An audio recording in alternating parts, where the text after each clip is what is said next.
na yung bed ni Princess. Char.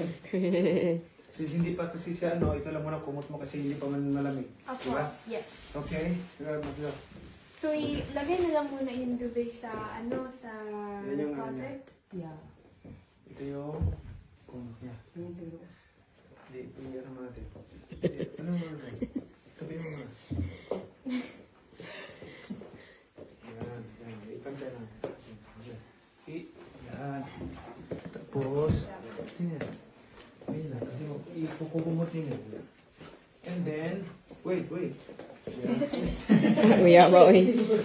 Trabaho, magkaroon siya sa hotel. Balo siya mga bedsheet. Magligpit. Be, Ano naman siya? pakiayos lang po ng mabuti. Yeah.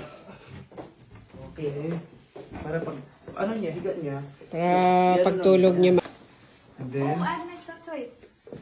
the toys. Pati stuff toy. Sorry, guys. Kaya ayos paglagay. Yung, May stuff toy pa si Princess.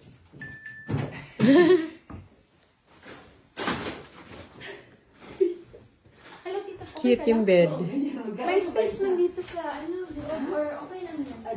Wow. Cute mga katabi. Dito, para more. okay, ganyan din naman siya matulog. Kasi, Yan.